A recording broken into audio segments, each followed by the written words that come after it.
ఏది అయినా ట్రై చెయ్యి ఆచి చికెన్ మసాలా. ముందుగా హరీష్ రావు గారికి, కార్తిక్ రెడ్డి గారికి స్వాగతం చెప్తూ మా సపోర్ట్గా వచ్చినందుకు వారికి ధన్యవాదాలు తెలియపరుచుకుంటున్నాం. మా ఏబీ బ్లాక్ తరఫున, తర్వాత Musi river front affected people తరఫున కూడా. ఇక్కడ ఇష్యూ ఏమంటే, we are not, our colony is not against erecting Gandhi statue. అక్కడ 50 ఎకరాల స్థలం ఉంది. ఆ 50 ఎకరాలు ఏమైనా చేసుకోవచ్చు. ఆయనకు 200 ఎకరాలు కావాలా, 300 ఎకరాలు కావాలని ఆలోచన ఎందుకు వచ్చిందో, ఎవరు క్రియేట్ చేశారో తెలియదు. ఇక్కడ 450 ఫ్యామిలీసు, సుమారుగా 3000 మంది మెంబర్స్, 3000 మంది మెంబర్స్ని డిస్టర్బ్ చేసి ఆయన గాంధీ గారి విగ్రహం కట్టాల్సిన పనే ఉంది. గాంధీ గారు కట్టుకోండి, 50 ఎకరాలు ఉంది అక్కడ, 50 ఎకరాలు ఏమైనా చేసుకోండి. 100 ఎకరాలు ఉందంటున్నారు గవర్నమెంట్ ల్యాండ్, దాంట్లో కట్టుకోండి, దాంట్లో చేసుకోండి. కానీ ఇది ధర్మం కాదు, న్యాయం కాదు. ఇంకొకటి, గవర్నమెంట్ దగ్గర డబ్బులు లేవంటున్నారు. 5,000 కోట్లు అప్పు చేసి ఈ పని చేయాల్సిన పనే ఉంది. 5,000 కోట్లు అప్పులు చేసి ఈ పని చేయాల్సిన పనే ఉంది. దానికి వేరే డెవలప్మెంట్ పెట్టుకోండి. పెన్షన్స్ ఇవ్వట్లేదు గవర్నమెంట్, బిల్ సెటిల్ చేయట్లేదు గవర్నమెంట్. దీనికి ఎందుకు వేస్ట్ చేస్తారు మనీని? ఎవరు కూడా దీన్ని ఒప్పుకోరు. దీన్ని ఒప్పుకోరు. ఇక్కడ ఇప్పుడు మా దగ్గరకు వచ్చిన వాళ్ళు ఓన్లీ కొంతమందే వచ్చారు. ఇక్కడ only very few people have come. ఇక్కడ ఇది మినీ ఇండియా. మధు పార్క్ అనేది ఒక మినీ ఇండియా. ఈ మినీ ఇండియాలో లేని జనాభా లేని రాష్ట్రం లేదు. పీపుల్, సీనియర్ సిటిజన్స్, మిలిటరీ వాళ్ళు, సాఫ్ట్వేర్ వాళ్ళు, పోలీసులు, అన్నీ ఎవ్రీబడి, ఇంతమంది ఉన్నాం మనం ఇక్కడ. ఇంతమందిని డిస్టర్బ్ చేసి సడన్గా 12వ తారీఖు నాడు notice, 12th notice, we're acquiring your land. There is no consultation with the people, there is no public opinion. ఇక్కడ ఏమి ప్రైవేట్ పబ్లిక్ పర్పస్ ఉందో అర్థం కాలేదు. ఇక్కడ పబ్లిక్ పర్పస్ ఉంది, దీనికోసం ఎక్వైర్ చేస్తూ ఉన్నారు. ఇంకోటి ఏంటంటే, straight violation of the rule.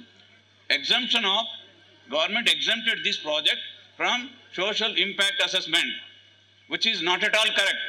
Social impact assessment ఎందుకు ఎగ్జామ్ చేస్తారు? డిఫెన్స్ ప్రాజెక్ట్స్కి, పెద్ద ఇండస్ట్రీస్కి, పెద్ద మేజర్ ఇరిగేషన్ ప్రాజెక్ట్స్ చేస్తారు. కానీ ఇక్కడ వీళ్ళు చేసింది ఏంటి? సింపుల్ ఎవరికో ప్రైవేట్ వాడికి హ్యాండ్ ఓవర్ చేయడం కోసం ఈ పని చేశారు. ఇది చాలా తప్పు.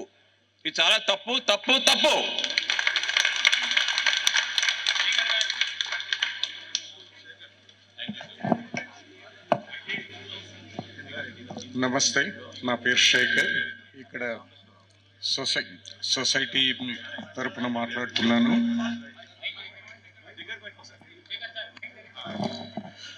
మేము ఈ అప్రూవల్ 2004లో ప్లాన్ అప్రూవల్ తీసుకొని, ఇది ఒక పట్టా ల్యాండ్, ప్రైవేట్ ల్యాండ్, గవర్నమెంట్కి ట్యాక్సులు పే చేసి మేము చట్టబద్ధంగా తీసుకున్న లేఅవుట్ ప్లాన్ అప్రూవ్ చేసుకొని ట్యాక్సులు కట్టిన బిల్డింగ్ ఇది.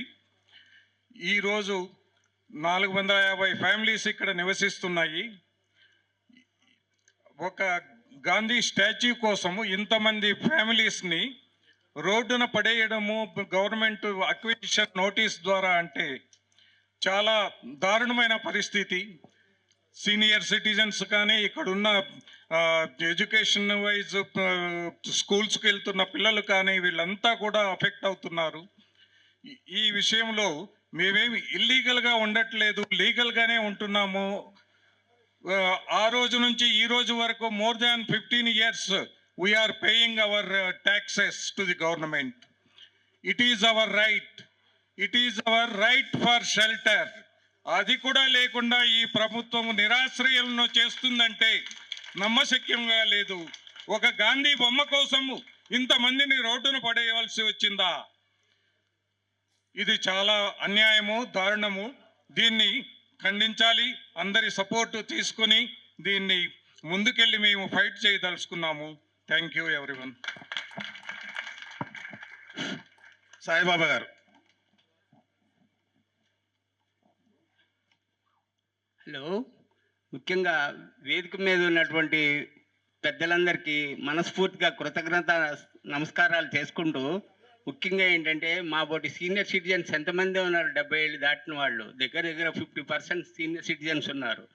వీళ్ళందరికీ అన్యాయం చేసి ఆయన ప్రజాపాలన అనే పేరుతోటి మమ్మల్ని రోడ్డు మీద పడేయటానికి సిద్ధమయ్యాడు. మేము 11 సంవత్సరాలు ఇక్కడ ఉండబట్టి నేను ఒక ప్రైవేట్ ఉద్యోగం చేసుకుంటూ 4 పిల్లల్ని చదివించి పెళ్ళిళ్ళు చేసి వాళ్ళు దూర ప్రాంతాల్లో బ్రతకడానికి ఉన్నారు. నేను నా భార్య పుట్టిన అనారోగ్య కారణాలు ఉన్నాయి మాకు. మేము మాకు ఇక్కడ ఏంటంటే అందరూ సహకరిస్తారు. ఇది 425 కుటుంబాలు కావు, ఎంపీఆర్ కుటుంబం. ఈ ఎంపీఆర్ కుటుంబంలో అందరం కలిసి ఎంతో ఉత్సాహంగా ఉల్లాసంగా ఎవరికి ఏ కష్టం వచ్చినా అందరం ఒక దగ్గర చేరి వాళ్ళ కష్ట సుఖాలను పంచుకుంటాం.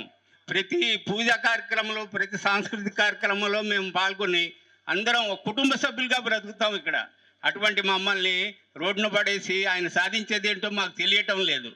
దయచేసి మీరందరూ పెద్దలు సహకరించి మమ్మల్ని మాకు అన్యాయం జరగకుండా మీకు తెలియపరచుకుంటూ ధన్యవాదాలు. మాలతి గారు.